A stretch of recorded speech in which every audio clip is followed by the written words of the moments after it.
The gunshot that started it all never came, though 3 hands went for iron in the same heartbeat on the dusty length of Larkspur's Main Street. Henrietta Ellsworth stepped out of the alley beside the mercantile, with Sela's Crane's ledger tucked hard against her ribs beneath her shawl, and she saw the man called Wade Kessler before he saw her. He was walking backward, one boot in the street and one on the boardwalk, his revolver already drawn and leveled at a boy no older than 16 who had made the mistake of pointing at him and calling him a thief in front of the bank. She did not think. She had not thought in years, not really, not since she learned that thinking too long in the Gilded Spur got a girl slapped or worse. She thought with her hands. Her own pistol, the little Smith & Wesson her father had left her before the war took him, came up from the pocket sewn into her skirt, and she called out, "Drop it, mister, or I will put a hole through that arm of yours." At the same instant, from the far end of the street where the stage road curved down past the livery, Tobias Dalton hauled his team to a stop with a shout that scattered pigeons off the courthouse roof, dropped the reins, and came off the box with his own Colt already clearing leather. He had seen Kessler's arm rise a half-second before Henrietta had, coming down that road with a coach full of passengers and a mail pouch he was sworn to protect, and something in him that had nothing to do with the mail pouch made him move faster than he had moved in 2 years. "You heard the lady," Tobias said, and his voice carried flat and hard across 40 yards of packed dirt. "Put it down." Kessler stood in the middle of the street with a gun in each direction pointed at him, one from a woman he had never laid eyes on and one from a stage driver he owed money to, and for a moment nobody in Larkspur breathed. Dogs stopped barking. A dropped bolt of calico lay unspooled on the boardwalk where a shopkeeper's wife had frozen mid-errand. "This ain't your business, either one of you," Kessler said, though his voice had gone thin and reedy, the bravado leaking out of it like water through a cracked jug. "It is now," Henrietta said, and her thumb eased back the hammer with a click that sounded enormous in the stillness. Kessler's eyes flicked from her to Tobias and back again, doing the arithmetic that men like him were forced to do when the odds turned against their favor, and whatever answer he arrived at, he did not like it. He let the pistol fall from his fingers into the dust, raised his hands to his shoulders, and that was when Sheriff Purdy came puffing around the corner of the jailhouse with his own shotgun, and the look of a man who had missed the interesting part of his own town's business yet again. "Somebody want to tell me what in the blazes just happened here?" Purdy asked, breathing hard. "He was fixing to shoot that boy," Henrietta said, nodding at the youth still frozen against the bank wall, his face gray as ash. "She's right," Tobias said, walking his team forward a few steps, one hand still loose near his holster, the other lifting his hat briefly to Henrietta in a gesture so old-fashioned and unconscious that she nearly laughed despite the shaking that had started in her knees now that it was over. "I saw the whole thing coming down the grade."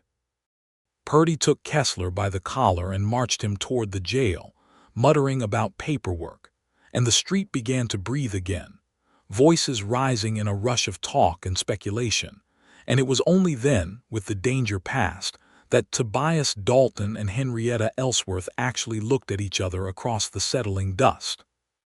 He was younger than she had expected for a man who drove the long, hard grade between Larkspur and the railhead at Chimney Rock, maybe 34 or 35, sun-weathered around the eyes but not yet gray, tall in the particular loose-limbed way of men who spent their days braced against a jolting box seat. He had the look of someone who carried weight without complaining about it, and his eyes, when they settled on her, held a directness that made her suddenly and uncomfortably aware of the ledger pressed against her side. She was younger than the saloon gossip had led him to expect, not the hard-eyed creature Crane's regulars described with a certain leering relish, but a woman with tired shadows beneath clear gray eyes and a chin that had not once dropped during the entire exchange with Kessler. Her dress was plain dark blue, the kind a woman wore when she wanted to be looked past rather than looked at, and there was a burn scar, small and old, along the edge of her left wrist that she did not try to hide. "You are a fair shot for a lady walking out of an alley," Tobias said, because it was the first thing that came to him, and he immediately regretted how it sounded. "You are fair quick off a moving coach for a man who is supposed to be watching the road," she answered, and something in the exchange, some small spark of mutual recognition, made both of them almost smile before the seriousness of the last 2 minutes caught back up with them. "Tobias Dalton," he said, swinging down properly now and extending a hand roughened by reins and rope. "Henrietta Ellsworth," she said, and shook it, her grip firmer than he expected, her palm marked with its own calluses from years of gripping a piano bench too hard during songs she despised. Neither of them could have said, in that dusty moment with the sheriff's boots still echoing off toward the jail, that this handshake was the beginning of anything at all. But something had already shifted in the ordinary machinery of the day, the way weather shifts an hour before the first thunderhead breaks over the mountains, and Larkspur, Wyoming territory, in the summer of 1885, would not be quite the same town by the time the next storm passed. The ledger under Henrietta's arm belonged, in the strictest legal sense, to Silas Crane, who owned the Gilded Spur Saloon and had for 3 years owned a portion of Henrietta's life as well, in the way that debts and desperation and a dying mother's medical bills could make a woman owe a man far more than money. She had sung there 5 nights a week since she was 2 months past 20, her voice, low and warm and aching in all the right places, filling a room full of miners and cattlemen who tipped generously and sometimes forgot themselves entirely. Crane had never laid a hand on her in violence, not directly, but he had a way of reminding her, softly and often, exactly how replaceable she was, exactly how far from home and family and any other prospect she had drifted, until the reminding became its own kind of chain. What she had found 3 nights earlier, while helping close the accounts because the regular bookkeeper had taken ill, was a second ledger, hidden behind the false back of Crane's office safe, recording payments that had nothing to do with whiskey or faro tables.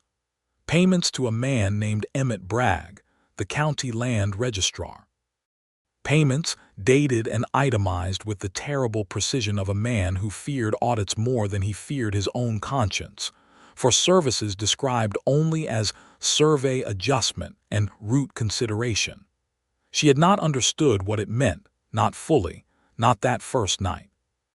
But she had understood enough to know it was the kind of thing that got people killed in a territory where the railroads coming or going could make or ruin a town. And she had taken the ledger and walked out the back door of the Gilded Spur before dawn with everything she owned in a single carpetbag, telling herself she would find a lawyer, or a newspaper man, or someone with the authority to make sense of numbers that frightened her.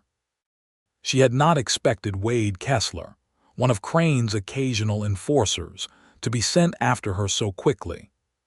She had certainly not expected to end up standing in the middle of Larkspur's Main Street with a pistol in her hand and a stage driver's gray eyes fixed on her like she was the most interesting thing that had happened to him in a long while.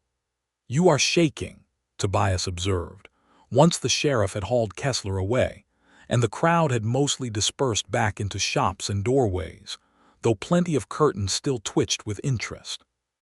"I am not," Henrietta said, and then noticed that her hand, still holding the small pistol, was doing exactly that.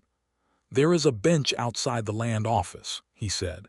"It is shaded this time of day. I could stand you a cup of coffee from the hotel, if you would allow it, seeing as we have already been introduced by circumstance." She studied him for a long moment, the way a woman learns to study men when her livelihood has depended for years on reading intentions quickly and accurately. What she saw was tiredness and courtesy and something careful and guarded that she recognized because she wore the same expression herself most days. "I would allow it," she said finally. "Though I ought to warn you, Mr. Dalton, that I am not particularly good company just now. I have had a difficult morning." "I noticed," he said, and this time they did smile, both of them, small and brief but entirely real. Over coffee that had gone lukewarm in its tin cups, sitting on a bench that overlooked the courthouse square where a flag hung limp in the windless summer heat, Henrietta told him more than she had intended, and Tobias listened more than he usually allowed himself to with strangers. She did not show him the ledger, not yet, some caution in her holding it back even as the rest of her story spilled out, but she told him about Crane, about the singing, about Kessler's presence in town, meaning that whatever she had stumbled onto was worse than she had first believed. In turn, when she asked, gently, what brought a stage driver down that particular road at that particular hour, he told her about the run between Larkspur and the railhead, about the 6 horses he knew by name and temperament better than he knew most people, and because something about her stillness invited honesty, he told her about his children. "My boy Jesse is 10, he said. Sharper than any boy has business being at that age. My girl Louisa is 14 and thinks she runs the household, which she mostly does, seeing as their mother passed 2 winters back." "I am sorry," Henrietta said, and meant it plainly, without the performance of sympathy she had learned to give drunk men who wept into their whiskey about wives and mothers. "Fever took her in a hard January," Tobias said. "The children have done well, better than I have some days if I am honest, which I do not often allow myself to be." "Why not?"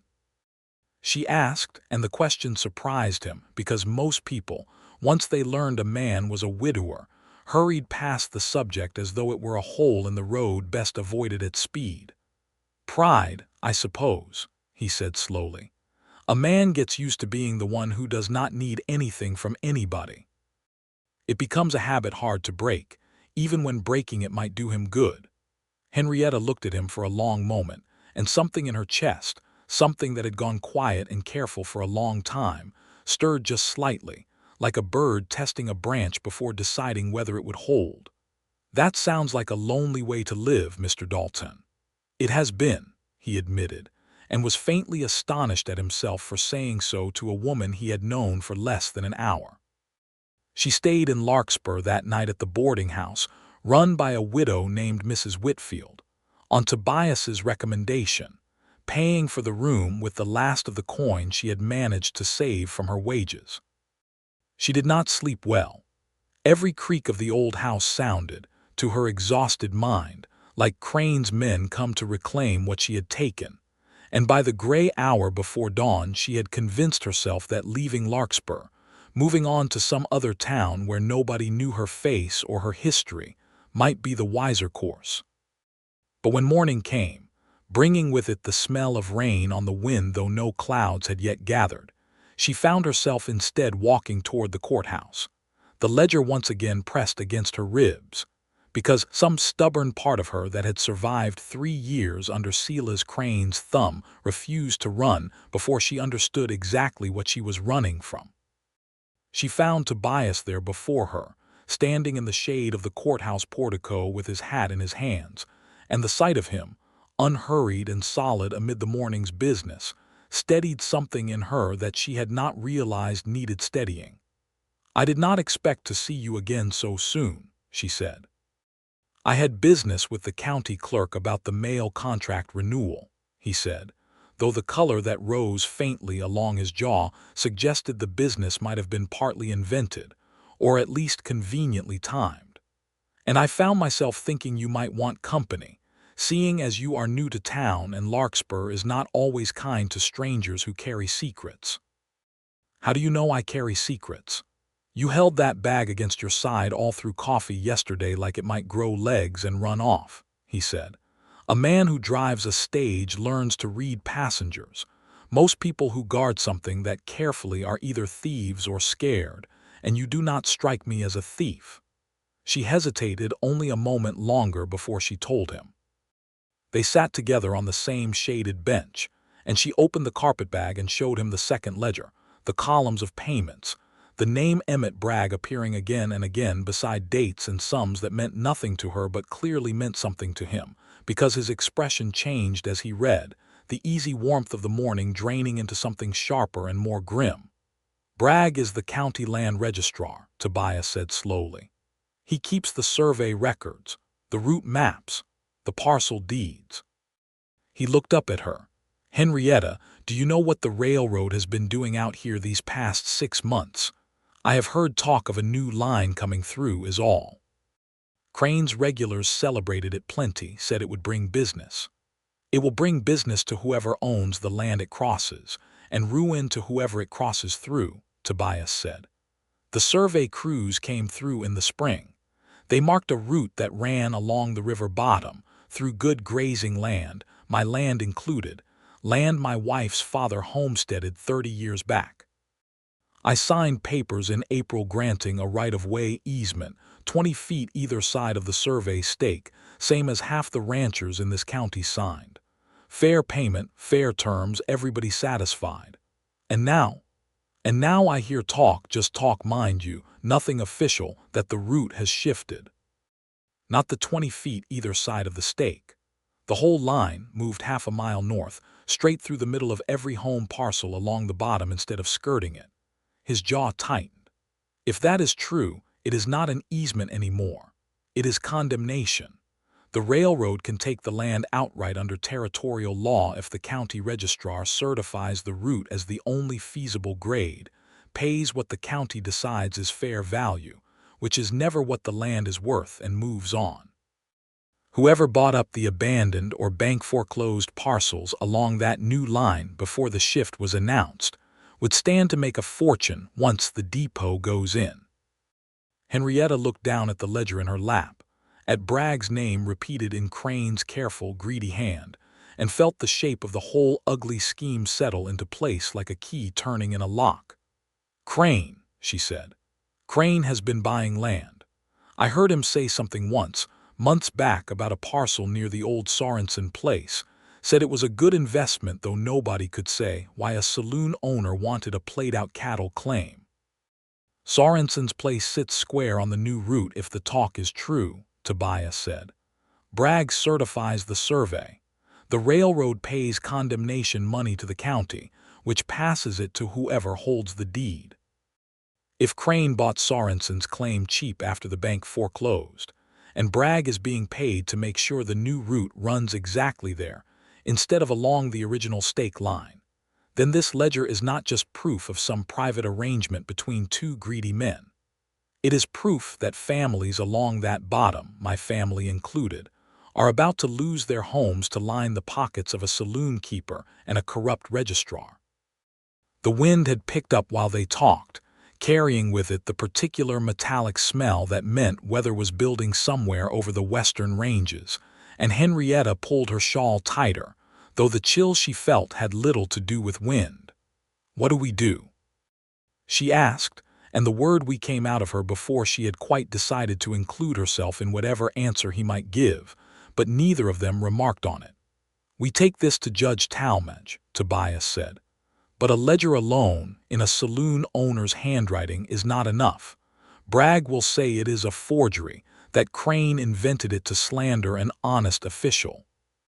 We need the original survey records from before the change, and we need somebody who worked in that land office and can testify the route was altered after the fact rather than before. Do you know of anybody?" Tobias thought for a long moment. "There was a clerk, Abel Foster, worked under Bragg until this spring. Left suddenly, no explanation given, moved his family out to a claim near Willow Creek, about 11 miles north. I always wondered at the suddenness of it."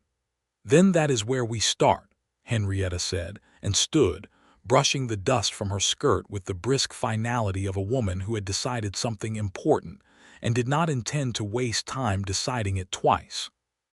Tobias looked up at her, faintly surprised by her certainty, and something in him, some long-dormant instinct toward partnership rather than solitary burden-bearing, responded to that certainty with a gratitude he did not entirely know how to express.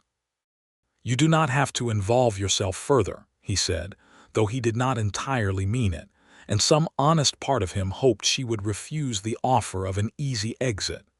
"Crane's men are already looking for you. This will only draw more attention." "Mr. Dalton," Henrietta said, fixing him with a look that held equal parts amusement and steel. I have spent 3 years being told what a woman in my situation does not have to do, and mostly what I heard underneath it was what a woman in my situation is not permitted to do. I did not walk out of the Gilded Spur at 4 in the morning to be told the same thing by a stage driver with kind eyes, however kind they may be. I am coming with you to Willow Creek. He almost laughed, startled and pleased despite the gravity of the morning. Yes, ma'am, he said, and reached for his hat. The ride to Willow Creek took the better part of 2 hours along a rutted county road that ran parallel to the river before climbing into scrubby foothills where cottonwoods clustered along the seasonal creek beds. Tobias drove a light spring wagon rather than the heavy stage, and Henrietta sat beside him on the bench seat, watching the country roll past, land that seemed both beautiful, and now that she understood what threatened it, fragile in a way that pressed uncomfortably at something in her chest. They talked as they rode, easily at first about small things, the names of the mountains visible to the west, the particular danger of the grade near Chimney Rock during winter, and then, as the miles wore on, about deeper things, the way conversation tends to deepen when two people are thrown together by circumstance and find, somewhat to their own surprise, that they do not wish the ride to end. "Tell me about your wife," Henrietta said, gently, watching his hands on the reins rather than his face, giving him room to answer or not as he chose. "Mary," Tobias said, and there was no flinch in the name, only a kind of settled tenderness, the sound of a wound long since closed though not forgotten. "She grew up on that homestead I told you about. Her father built the house with his own hands, and when we married I moved into it and it has been ours and now the children's ever since. She had a laugh you could hear from the barn. Jessie has her eyes. Louisa has her stubbornness, which some days I am grateful for and some days I am not." "You loved her very much." "I did," he said simply. "I do not expect to love anyone that way again if I am honest, and I have made a kind of peace with that. It does not mean I intend to spend the rest of my life alone, only that I have stopped expecting lightning to strike the same place twice." Henrietta was quiet for a moment, turning that over, feeling the particular ache of recognizing her own guardedness reflected back at her in someone else's words. "I think," she said carefully, "that lightning does not care much for our expectations one way or the other." He glanced sideways at her then, something warm and curious in the look, and neither of them said anything further on the subject, though the silence that followed felt charged in a way the earlier silences had not. Abel Foster proved to be a lean, nervous man in his 40s, gray already threading his beard, who came out onto the porch of his modest claim shack with a shotgun cradled loosely in his arms until he recognized Tobias's face and lowered it with visible relief. "Dalton," he said, "it has been a while. Foster, this is Miss Henrietta Ellsworth. We have come about the land office about the survey route." Foster's face closed like a door slamming, and for a moment Henrietta thought he would send them away without another word. "I have got nothing to say about that," he said. "I left that job and I do not intend to discuss why." "We know why," Henrietta said quietly, stepping forward before Tobias could speak, and she held out the ledger, open to the page bearing Bragg's name and the string of payments. "We found this. Crane's private accounts. Bragg has been paid over and over for what the entries call route adjustment. Mr. Foster, I think you left because you would not put your name to a lie, and I think that has been eating at you ever since, because a man does not move his family 11 miles onto a hard claim in springtime for no reason at all." Foster looked at the ledger for a long moment, his jaw working, and then he looked past them both, out at the hills where his own small herd of cattle grazed on land that would never be as good as what he had left behind. "Come inside," he said finally. "My wife has coffee on. I reckon it is past time somebody heard the whole of it." Inside the small, tidy cabin, over coffee poured by a thin, watchful woman who eyed Henrietta with the particular wariness of a rancher's wife, assessing a stranger's usefulness. Abel Foster told them everything. The original survey, run properly in April by an honest crew, had marked the route along the river bottom exactly as Tobias remembered, skirting the established homesteads with the legally required easement. Foster had filed those survey maps himself, in his own hand, in the county land office ledger. In May, Bragg had come to him privately and instructed him to redraw the maps, to show the route shifted half a mile north, straight through the heart of every working homestead along the bottom, and to backdate the new maps to appear as though they were the original April survey.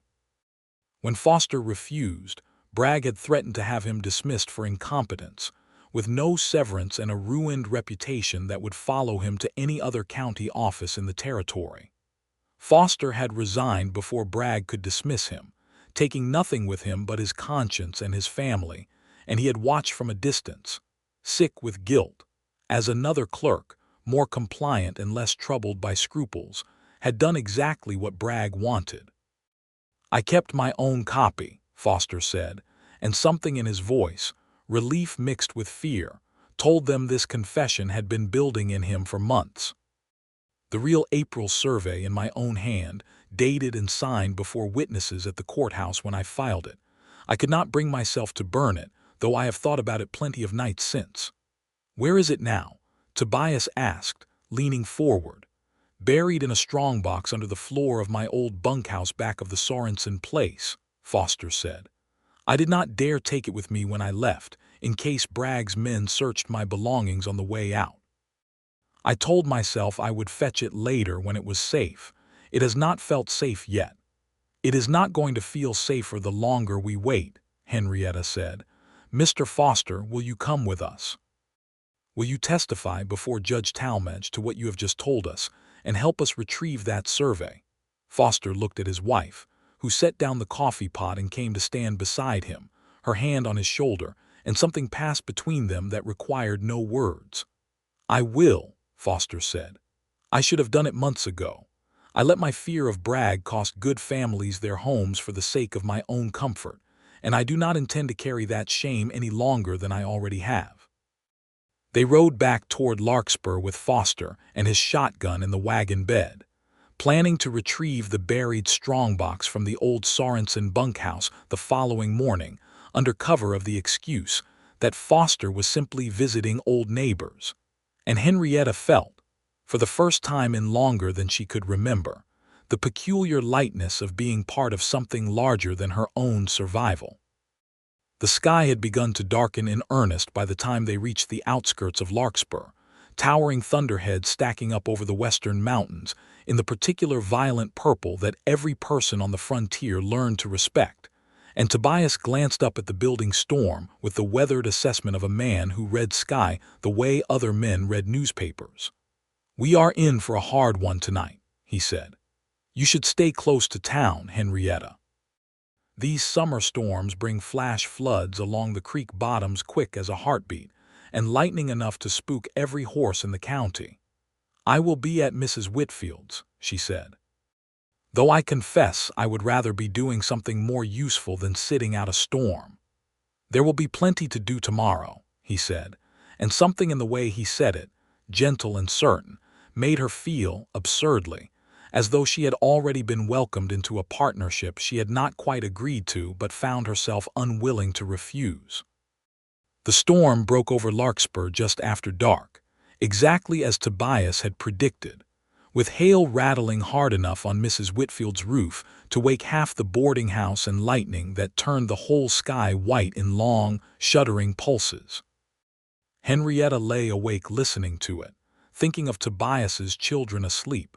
She hoped, in their beds out on the homestead her new companion was fighting to save, thinking of Abel Foster's buried strongbox, and whether the rain might wash out the very evidence they needed, thinking, despite every effort not to, of the particular steadiness in Tobias Dalton's hands on the reins, and the way he had looked at her across the width of a dusty street the day before, as though she were something worth protecting rather than something to be used up and discarded. By morning the storm had passed.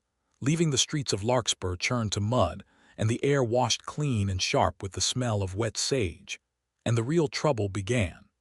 Word had reached Silas Crane, likely through one of the men who had watched the confrontation with Kessler the day before, that the woman who had walked out of his saloon with his private ledger had been seen riding out of town with the stage driver Dalton, and had visited the disgraced land clerk Foster at Willow Creek. Crane was not a man who tolerated loose ends, and he sent 3 of his men, not gentle men, to intercept the party before they could reach the Sorensen bunkhouse and its buried evidence. Tobias saw them first, 3 riders coming fast along the creek road where it ran close beside a stand of cottonwood still dripping from the night's rain, and something in the deliberate way they fanned out told him this was not a chance encounter. "Foster, get down behind the wagon bed," Tobias said quietly, reaching for the shotgun he kept beneath the seat, a habit born of years hauling mail through country that did not always respect a man's right to keep it. "Henrietta, take the reins and get ready to move if I say so." "I'm not hiding, Tobias," she said, and there was no argument in her voice, only fact, as she reached into her own skirts for the little Smith & Wesson that had already proven its worth once in this town. The 3 riders reined up 30 yards distant, and the lead man, broad through the shoulders with a scar bisecting one eyebrow, called out, "Dalton, you are hauling something that belongs to Mr. Crane. Hand over the woman and whatever she is carrying, and we will let you drive on peaceable." "The lady is not property to be handed over," Tobias called back, standing now in the wagon bed with the shotgun leveled, "and whatever she is carrying is evidence of a crime, which makes it business for the county sheriff, not for Silas Crane's hired men. That is not how Mr. Crane sees it." "Then Mr. Crane can take it up with Judge Talmadge," Henrietta called out, her voice steady though her heart hammered hard enough that she could feel it in her throat. "Or he can explain to the judge why he has been paying bribes to Emmett Bragg to steal land from honest families. I imagine he would rather not have that conversation in open court." The mention of Bragg's name, spoken loudly and confidently, seemed to rattle the 3 riders more than the shotgun had. They exchanged a glance among themselves, the particular uncertain look of hired men who had been sent to intimidate rather than to commit outright murder in broad daylight along a public road where witnesses might yet appear. And after a tense moment, the scarred man spat into the mud and wheeled his horse. "This is not finished," he called back over his shoulder as the 3 of them rode off toward town. "No," Tobias muttered, lowering the shotgun slowly, his hands not quite steady now that the danger had passed. "I do not imagine it is." They reached the Sorensen bunkhouse without further incident, retrieved Foster's strongbox from beneath a loose floorboard, muddy but intact, containing the original April survey map signed and witnessed exactly as he had described. And by early afternoon, they stood together in Judge Talmadge's chambers at the Larkspur courthouse, presenting evidence that made the elderly judge's normally placid expression sharpen into something considerably more grave. "This is a serious accusation," Talmadge said, turning pages of the ledger with careful fingers, glancing between the entries and Foster's original survey maps. "Bribery of a county official. Fraudulent alteration of survey records with intent to defraud homesteaders of their legal property. If proven, this reaches beyond civil matters into territorial criminal law." "It can be proven, Your Honor," Foster said, standing straighter now than he had in months, the shame that had bent his shoulders since May visibly lifting from him. "I will testify to everything. I filed the original survey myself. I refused to alter it and was forced out of my position for that refusal." "And this ledger?" Talmadge asked, looking to Henrietta. "I worked for Mr. Crane for 3 years, Your Honor," Henrietta said, meeting the judge's gaze steadily, refusing to let the old shame of her profession creep into her voice. "I found this hidden in his office safe while assisting with the accounts. I recognize his handwriting because I have watched him write in similar ledgers 100 times over. I have no reason to lie about this, and every reason, given what leaving his employment has already cost me, to wish I had never found it at all." Talmadge studied her for a long moment, and Henrietta held herself very still, aware that this was the moment her past might be used against her, aware that a judge in a frontier county seat might easily dismiss the word of a saloon singer over the word of a respected businessman and a sworn county official. "Miss Ellsworth," the judge said finally, "I have sat on this bench 11 years, and I have learned that the truth does not much care what a person's occupation happens to be. I will convene a formal hearing. I want Bragg's own land office records subpoenaed for comparison, and I want Mr. Crane given the opportunity to answer these charges before this court publicly, where the whole county can see the evidence for themselves. This is too large a matter to settle quietly." Relief and terror mixed in equal measure in Henrietta's chest as they left the courthouse that afternoon, because a public hearing meant public exposure, and public exposure meant every soul in Larkspur would soon know exactly who she was and where she had come from, whatever they might already have heard through rumor. "You are frightened," Tobias observed, walking beside her back toward Mrs. Whitfield's, the mud of the street sucking at their boots. "I have spent 3 years being talked about," Henrietta said. "I am not frightened of that. I am frightened that it will not matter how good the evidence is, if a judge full of respectable county men decides my testimony is worth less because of where I have sung for my supper." Tobias stopped walking, and after a moment she stopped too, turning to look at him, and something in his expression, quiet and fierce all at once, made her breath catch. "Henrietta," he said, "I have driven that stage road for 9 years. I have carried bankers and preachers and gamblers and grieving widows over that grade, and I have learned to tell, faster than most, which passengers are worth trusting with a man's life on a dangerous stretch of road. I would trust you with mine. I intend to say exactly that publicly at that hearing if it comes to it." "You do not owe me that," she said, though something in her chest had gone warm and unsteady at his words. "I am not offering it because I owe it," he said. "I am offering it because it is true." She did not know what to say to that, and so, for a long moment, she said nothing at all, and they simply stood together in the muddy street while the summer sun dried the puddles around them, and something between them settled, quietly, into a shape neither of them was quite ready to name aloud. The days that followed fell into an uneasy rhythm. Crane, aware that a formal hearing loomed, grew more careful in his open threats but no less determined behind the scenes, and word reached Tobias, through a sympathetic bartender at the hotel, that Crane had sent a rider east to consult with Bragg, and more troublingly, with the railroad's regional land agent, a man named Colonel Josiah Rutledge, who stood to profit handsomely from parcels he had quietly acquired near the new route.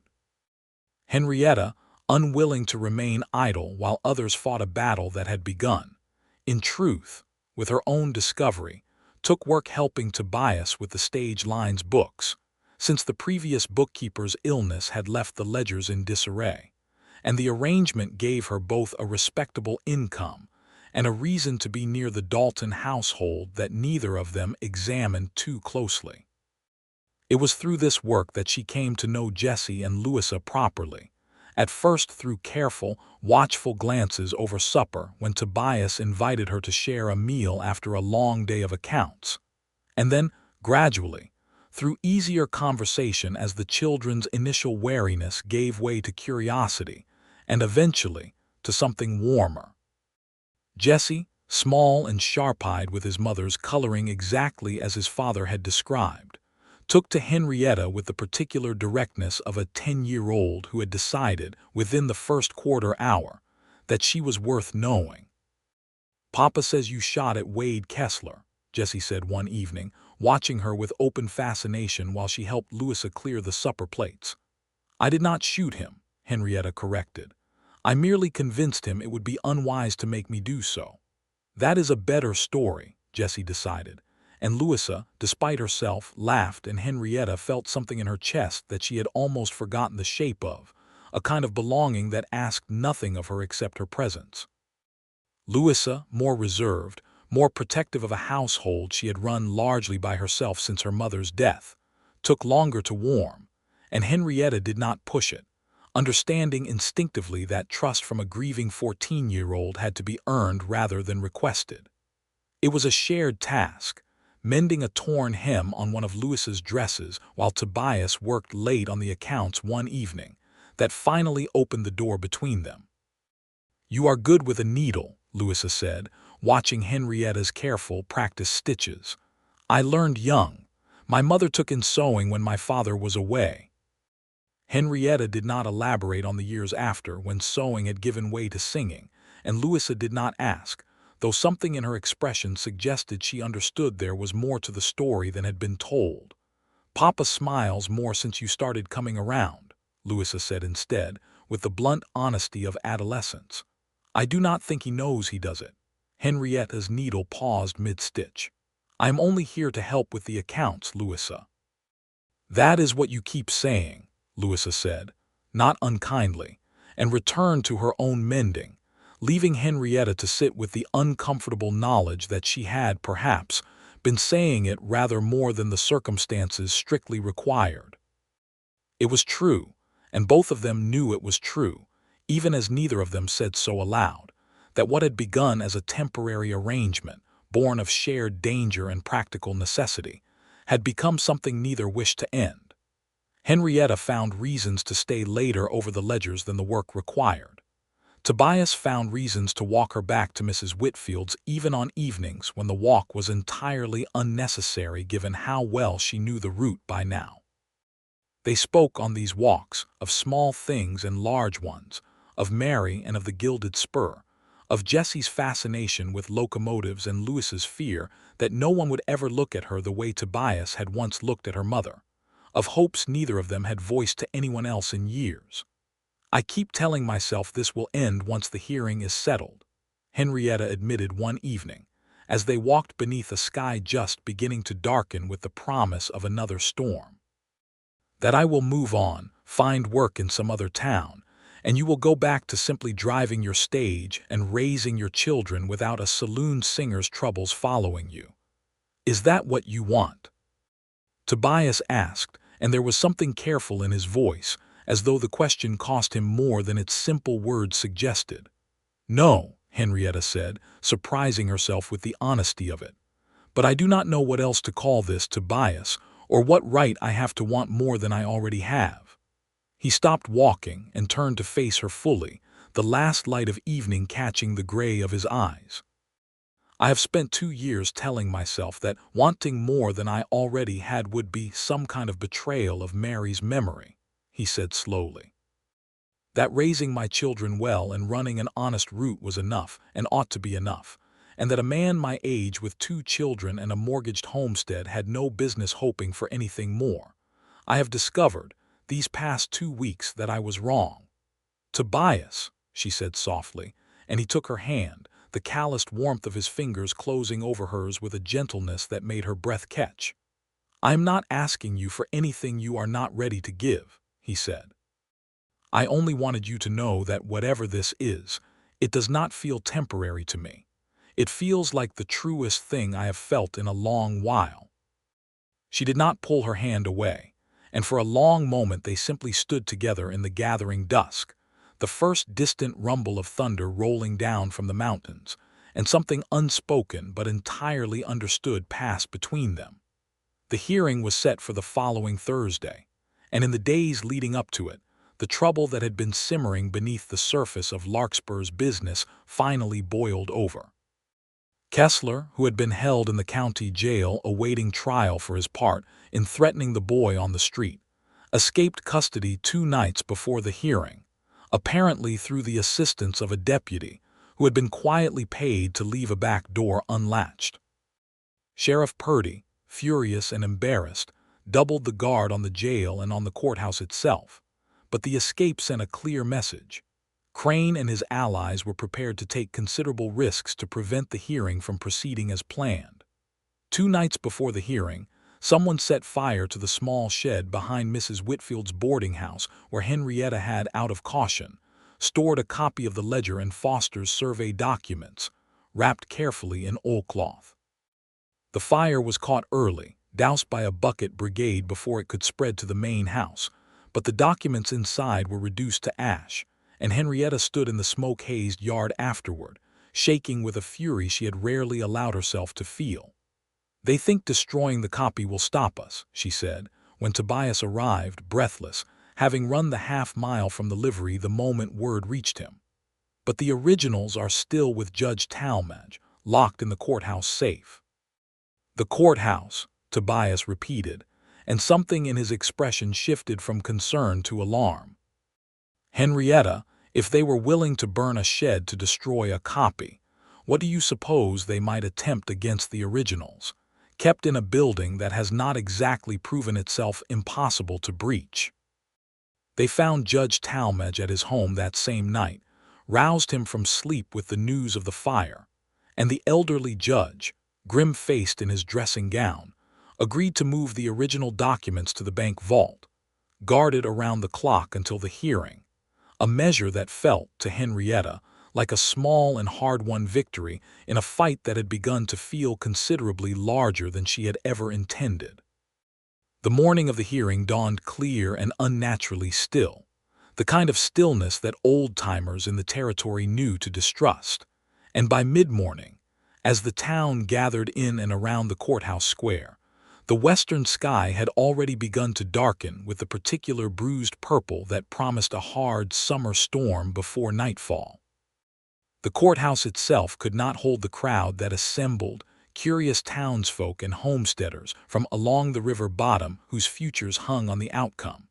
So Judge Talmadge, in a decision that would later be remembered as either remarkably practical or remarkably reckless depending on who told the story, ordered the hearing conducted from the courthouse steps, with the crowd gathered in the square below. Silas Crane arrived with a lawyer from the territorial capital, expensively dressed and thoroughly unimpressed by frontier proceedings, and Emmett Bragg stood beside him, sweating despite the mild morning, his eyes darting nervously across the assembled crowd as though searching for an escape route that did not exist. The hearing proceeded through its early stages with the grinding formality such things demanded, Foster's testimony delivered in a voice that grew steadier with each sentence, the original April survey maps produced and compared, under Talmadge's watchful eye, against the falsified maps Bragg had filed in May, the discrepancies laid bare for the gathered crowd to see with their own eyes.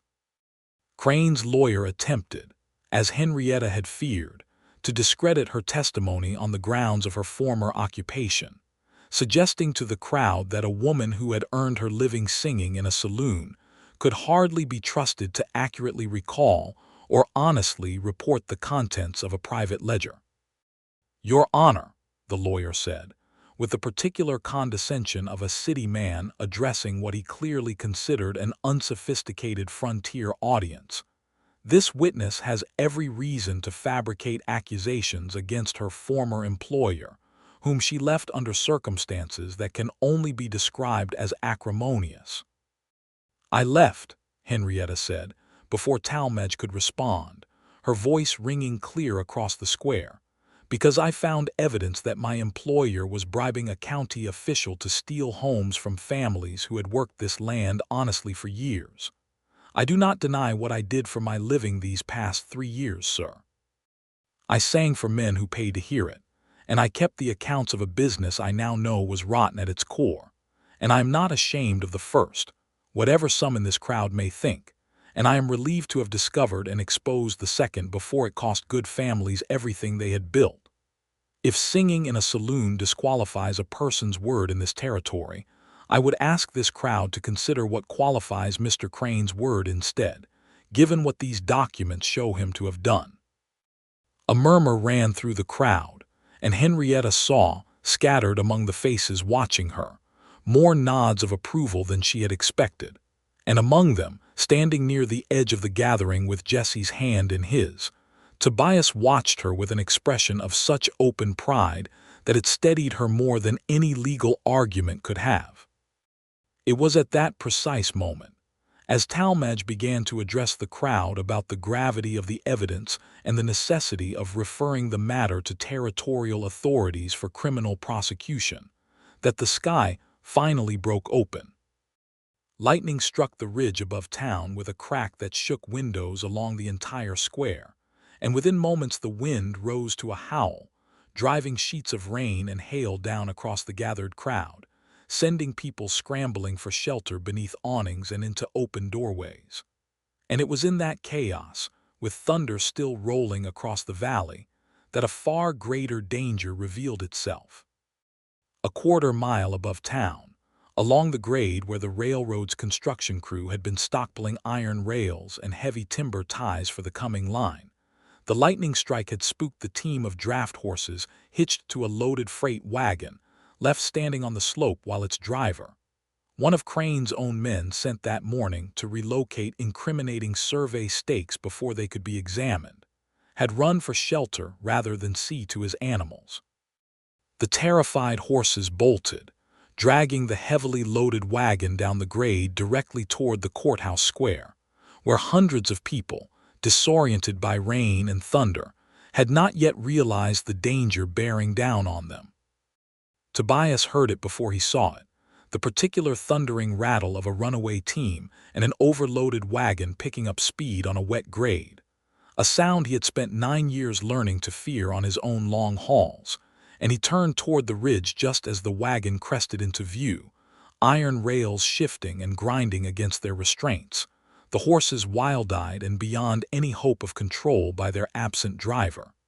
Get back from the road," Tobias bellowed, his voice cutting through the storm with the particular authority of a man who had spent years commanding attention over howling wind on exposed mountain grades, and he was already moving, shoving people toward the courthouse steps and away from the square's lower entrance, where the wagon's current trajectory would carry it directly into the thickest part of the crowd. Henrietta saw him running, saw the wagon bearing down the slick grade, and understood in an instant what he intended to do, and something in her chest seized with a fear more absolute than anything Wade Kessler's revolver had ever inspired in her. Tobias sprinted for the livery corral at the square's edge, where his own lead horse, a steady, powerful gelding named Duke that had pulled the stage through worse weather than this, stood saddled and ready from that morning's errands. He was on Duke's back and riding hard up the grade before most of the crowd had even fully registered the danger, angling to intercept the runaway team before it reached the narrower stretch of road where the crowd, still scrambling for shelter, would have nowhere to flee. Henrietta did not hesitate. She grabbed Jesse, who had frozen in terror at the sight of his father charging toward a runaway freight wagon, and half carried, half dragged him toward the courthouse steps, shouting for Louisa, who appeared moments later, breathless, having been separated from her brother in the initial scramble. "Stay here, both of you. Do not move from these steps," Henrietta ordered. And then, because some instinct older than caution demanded it, she ran toward the edge of the square where the road curved down from the grade, waving her arms and shouting at the last stragglers still confused by the storm to clear the roadway. Tobias drew alongside the bolting team, close enough to feel the heat and terror radiating off the lead horse, and reached, at considerable risk to his own balance atop Duke's slick, rain-soaked back, for the trailing rein that had slipped loose from the near horse's bridle. His fingers closed on wet leather, missed, closed again, and this time held, and he hauled backward with every ounce of strength his years on the stage box had built into his shoulders and arms, forcing the terrified animal's head around and through it, beginning to slow the whole desperate, crashing momentum of the team.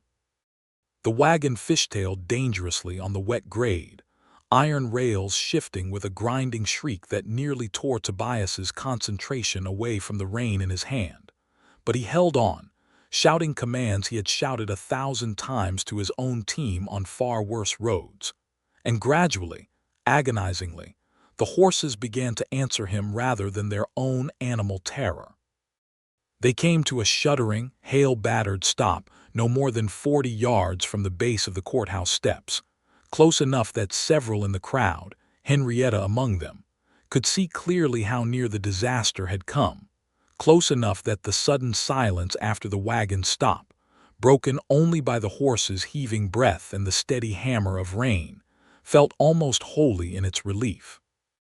Henrietta reached him before anyone else did, splashing through the mud with her skirts soaked through, and when Tobias slid down from Duke's back, his hands still trembling from the effort of the last several minutes, she did not think, did not hesitate, simply threw her arms around him with a fierceness that spoke every word neither of them had yet found the courage to say plainly. "You reckless, wonderful fool," she said into his soaked shoulder, half laughing, half sobbing with relief. "You could have been killed. So could you, standing in that road waving at people instead of running for shelter yourself," he said, his arms coming around her in return, holding on as though letting go now, after everything, was no longer something either of them wished to consider. The wagon driver, Crane's man, was discovered hiding in the livery an hour later, and under Sheriff Purdy's questioning, made frightened and eager to avoid further blame, revealed that Crane had sent him that morning specifically to remove and destroy the original survey stakes still standing along the river bottom, evidence that would have corroborated Foster's testimony beyond any lawyer's ability to dispute. The runaway wagon, born of storm and carelessness, had inadvertently proven the very conspiracy it had been sent to conceal. With the storm's fury spent, and the crowd, shaken but largely unharmed, reassembled once the immediate danger had passed, Judge Talmadge, his dignity slightly dampened but his resolve entirely undiminished, concluded the hearing with a formal finding that sufficient evidence existed to refer both Silas Crane and Emmett Bragg for criminal prosecution under territorial law, and ordered the falsified survey immediately voided, the original April route reinstated, pending final confirmation by territorial railroad authorities. Bragg, weeping and pathetic, was taken into custody that same afternoon. Crane, his lawyer already distancing himself from a client whose guilt had become a public spectacle, attempted to flee that evening on horseback and was apprehended 8 miles east of town by Sheriff Purdy and 2 deputies, the wagon driver's confession having removed any remaining doubt about where the true blame lay. Wade Kessler was never found, having apparently ridden hard for the territorial border the same night he escaped, and though Sheriff Purdy kept a description circulating for months afterward, Larkspur, in time, simply forgot him, as frontier towns forgot most men who brought trouble and then had the sense to run from its consequences. For the homesteaders along the river bottom, the Daltons among them, the reinstated survey meant their homes, their fields, their entire hard-won futures, remained exactly where 30 years of labor had built them, and the celebration that spread through Larkspur over the following days had the particular fierce joy of a community that had come dangerously close to losing something essential, and had, through courage and stubbornness and no small amount of luck, managed to hold on to it after all. It was in the midst of that celebration, however, that Henrietta Ellsworth made a decision that surprised nearly everyone who thought they had come to know her these past weeks, Tobias most of all. She announced quietly to Mrs. Whitfield first and then to Tobias that she intended to leave Larkspur. "The hearing is settled," she said, standing in the boarding-house parlor while rain, gentler now, the last remnant of the storm season's fury, tapped against the window glass. "Crane's business will be sold off or shuttered. There is nothing keeping me here any longer." "Nothing," Tobias repeated, and something in his voice, carefully controlled, told her the word had cost him considerably to say without betraying how much it wounded him. "You know what I mean," she said, though even as she said it, she was not entirely certain she did. "I do not think I do," he said. "I think you are frightened of exactly the thing that has kept you here these past weeks, and I think running from it now, when the danger that first excused your staying has finally passed, is easier for you than admitting you might want to stay for reasons that have nothing to do with ledgers or hearings at all." She said nothing, because he was, uncomfortably, entirely correct, and the silence between them stretched long enough that he eventually nodded, once, and left without another word, some old wound of pride closing over whatever he might have said next. Henrietta told herself over the following days that this was for the best, that a former saloon singer had no business becoming a permanent fixture in a respectable widower's household. However warmly his children had come to regard her, however much the town's opinion of her had softened following the hearing. She told herself Tobias deserved a wife the county would never whisper about, that Louisa deserved a stepmother whose past held no scandal, that she was doing them all a kindness by leaving before her presence became a liability rather than an asset. She did not entirely believe any of it, but belief, she had learned long ago, was not always required to make a decision feel necessary. Tobias, for his part, retreated into the particular silence of a man too proud to beg someone to stay who had already decided to leave, though the retreat cost him more than pride alone could account for. He drove his route with mechanical competence, ate his meals without tasting them, and lay awake most nights composing, in his head, arguments and pleas he never allowed himself to speak aloud, because some old wound from Mary's death had taught him that wanting things too openly only made losing them hurt worse. It was Jesse, small and sharp-eyed and entirely unburdened by his father's pride, who finally forced the matter into the open. He had watched his father grow quiet and distant these past days, had noticed Henrietta's absence from their supper table with the particular acute sensitivity children develop toward the emotional weather of a household. And one evening, while his father sat at the kitchen table with pen and paper and a half-finished letter he kept crumpling and starting over, Jesse crept close enough to read a few lines before Tobias noticed and covered the paper with his hand. "What is that, Papa?" Jesse asked. "Nothing," Tobias said too quickly. "Go on to bed, Jesse." But Jesse had already seen enough. Words like "I have not known peace since you spoke of leaving, and I was too proud these past weeks to say plainly what I feel." And small as he was, he understood immediately what his father could not bring himself to finish. That night, after Louisa and Tobias had both gone to sleep, Jesse crept back down to the kitchen table, found the crumpled, abandoned drafts of his father's letter in the wastebasket, where Tobias had thrown them in frustration, and working by candlelight with a 10-year-old's careful, laborious penmanship, copied out the truest lines from each discarded attempt onto a single clean sheet of paper, adding, in his own words at the very end, sentences his father had never written but that Jesse, in his simple certainty, knew to be true regardless. "Dear Miss Henrietta," the letter began in Jesse's careful hand. "My papa wrote you a letter, but he was too proud to send it, so I am sending you the true parts of it instead. He says he has not known peace since you spoke of leaving. He says he thought loving anybody again would be a betrayal of Mama, but he does not think that anymore. He says you are the truest thing he has felt in a long while, and he is sorry he let you walk away without saying so plainly enough for you to believe it. I think he loves you. Louisa thinks so too. I would like it very much if you would come back, because you make Papa smile without knowing he is doing it, and our house has been too quiet since you stopped coming around. Your friend, Jesse Dalton."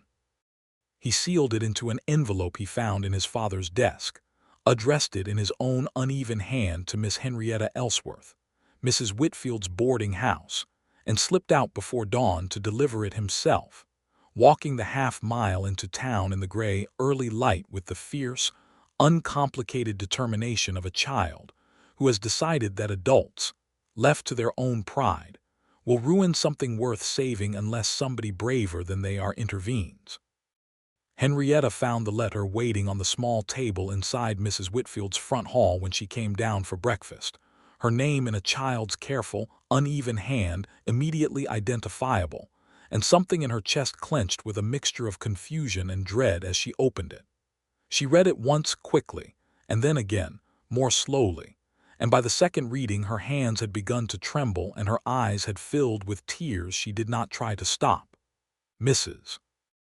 Whitfield, passing through the hall and noticing her guest standing frozen with a letter in her hands and tears on her face, paused with the particular tact of a woman who had run a boarding house long enough to recognize when someone needed either comfort or privacy and could usually tell which.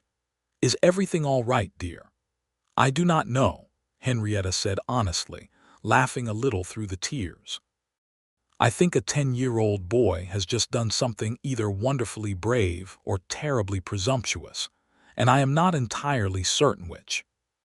She did not wait for coffee, did not wait to properly compose herself, simply gathered her shawl and walked, quickly and then at a near run, the mile and a half out to the Dalton homestead, the letter clutched in her hand the entire way, her mind full of Tobias's careful, guarded pride and the unbearable tenderness of a small boy willing to risk his father's embarrassment for the sake of not letting something precious slip away unspoken. She found Tobias in the yard, mending a fence rail damaged in the storm, his sleeves rolled up and sweat already darkening his shirt despite the early hour, and he looked up at her approach with an expression that shifted rapidly from surprise to wary hope to something like alarm as he registered the letter in her hand, and the tears still drying on her cheeks. "Henrietta, what is it? Has something happened?" "Jessie happened," she said, holding the letter out to him, and watched his face as he took it, as recognition dawned in his eyes, as color rose hot and mortified along his jaw when he realized exactly what his son had done with the discarded drafts he thought he had safely thrown away. "I am going to have a serious conversation with that boy," Tobias said, his voice rough with embarrassment. "Do not," Henrietta said quickly, stepping closer, close enough now that she could see the exact moment his embarrassment gave way to something far more vulnerable. "Tobias, is it true? What he wrote, is it true?" He was quiet for a long moment, the fence rail forgotten, his hands, still holding the letter, trembling slightly in a way she had never seen from a man whose steadiness on a stage box in a lightning storm had never once faltered. "Every word of it," he said finally, his voice low and rough with an honesty he had been too proud to offer plainly until a child had forced the matter into daylight. "I was going to send that letter, Henrietta. I truly was, a dozen times over these past days, and every time my pride got the better of me, told me I had no right to ask you to stay when you had already decided to go, told me that a man who had loved and lost once had no business risking that same grief again. I did not want to be the reason you stayed if staying was not truly what you wanted for yourself." "And what if staying is exactly what I want?" Henrietta said, her own voice unsteady now, "and I have simply been too frightened these past days to trust that wanting it was allowed." "Then I would say," Tobias said, closing the distance between them until there was no distance left at all, "that we have both been fools, and I am glad, more glad than I know how to properly say, that my son had the good sense to embarrass us both into admitting it."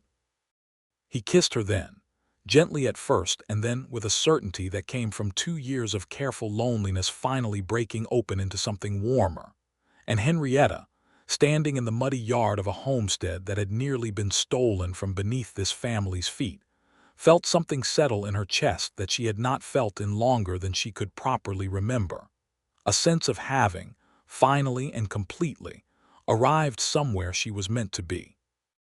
Louisa found them like that a few minutes later, coming out to fetch water from the well, and stopped dead in her tracks, a slow, delighted grin spreading across her face before she turned and ran back inside, shouting for Jessie with an excitement that brought both children spilling back out into the yard, Jessie's face bright with the particular satisfaction of a plan successfully executed, Louisa's arms already opening to embrace Henrietta with an enthusiasm that erased, in an instant, any last uncertainty Henrietta might have carried about her welcome in this family.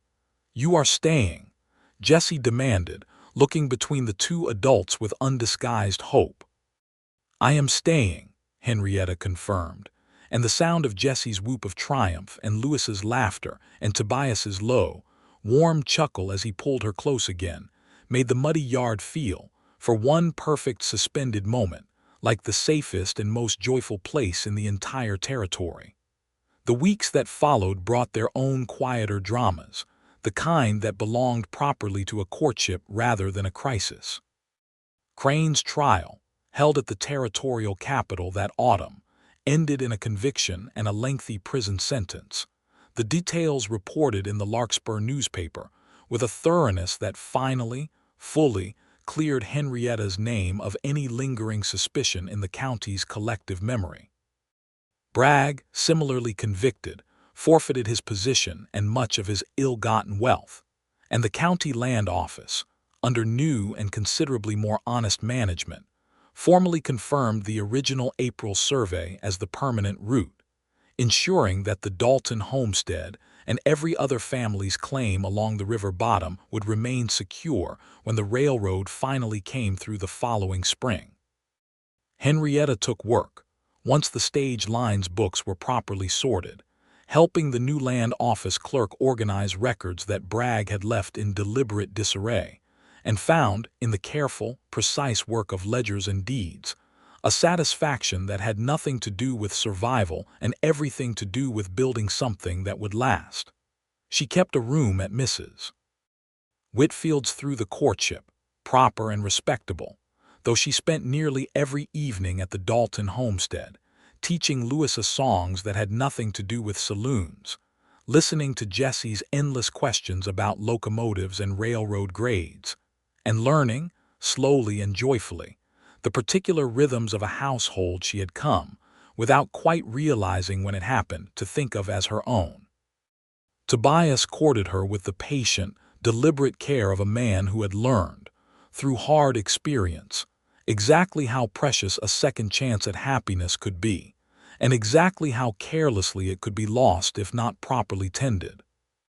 He drove her, on his free days, out to see the wildflowers blooming along the river bottom that the storm season's rains had brought forth in unusual abundance, told her stories of his years on the stage road that made her laugh until her sides ached, and asked her, more than once, gently and without pressure, what she wanted for her own future, listening to her answers with the same careful attention he gave to reading dangerous weather on a mountain grade. He proposed to her in October, on a clear, cool evening with the first frost still weeks away, but the light already carrying that particular golden slant that signaled autumn's arrival, standing in the same yard where Jessie's letter had first brought them together in honesty, with both children present because, as Tobias told her, this was as much their family's decision as his own. Henrietta Ellsworth, he said, kneeling in the grass with a small ring, simple and unpretentious, that had belonged to his own grandmother. I have driven that stage road for 9 years, through every kind of weather this territory can produce, and I have never once felt as certain of anything as I feel certain of this. Will you marry me, and let me spend the rest of my life proving that certainty was well placed? Yes, Henrietta said, before he had even finished lowering himself fully to one knee, laughing and crying at once, and Jessie's whoop of delight, echoing his reaction from months before, mixed with Louisa's happy tears to make the whole yard ring with a joy that felt, to all 4 of them, entirely and permanently earned. They married in November, in the Larkspur courthouse itself, before Judge Talmadge, who presided over the ceremony with visible satisfaction, remarking afterward that it was considerably more pleasant to preside over a wedding than over the fraud hearing that had first brought the couple together. The whole town turned out, homesteaders from the river bottom whose homes remained secure because of what Henrietta and Tobias had uncovered together, townsfolk who had come, over the preceding months, to see past old gossip and recognize the courage and integrity Henrietta had shown throughout the ordeal, Mrs. Whitfield weeping happily in the front row, and Abel Foster and his wife, who had returned to Larkspur once the land office was properly reformed, standing near the back with expressions of quiet, grateful pride. Henrietta wore a simple blue dress, not unlike the one she had worn the day she first drew her pistol on Wade Kessler, and when Tobias saw her walking toward him, he thought, not for the first time, that he had never seen anything so entirely right in his whole life.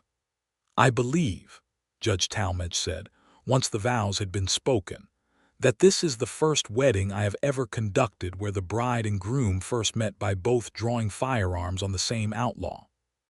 I sincerely hope, for the sake of Larkspur's ongoing peace, that this proves an unusual beginning rather than a pattern for the marriage to follow."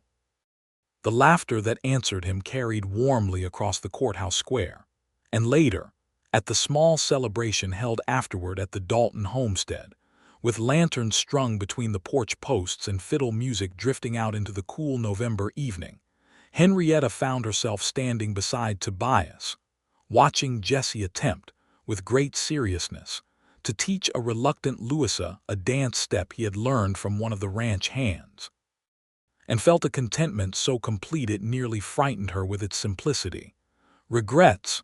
Tobias asked, his arm around her waist, his voice low against her ear.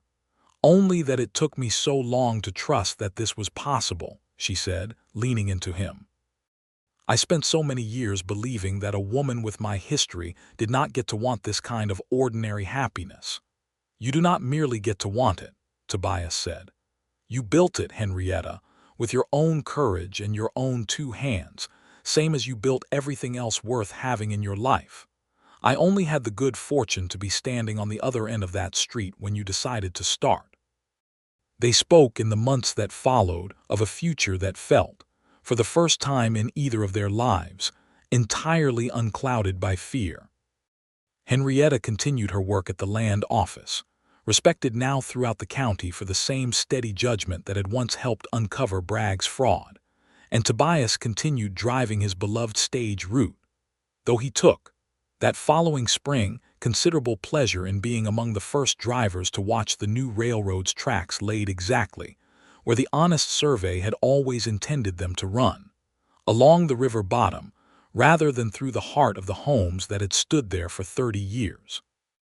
They spoke, too, quietly and hopefully, of children who might yet join Jesse and Louisa in the years ahead, though neither of them rushed toward that hope, content instead to let their family grow in whatever time and Providence saw fit to allow, grateful simply for each ordinary evening they were given together, for suppers around a table that had once felt too quiet and now rang constantly with conversation and laughter, for a homestead saved, and a love found in the unlikeliest of circumstances. On a muddy street, over a stolen ledger, in a lightning storm that had nearly taken far more than it gave.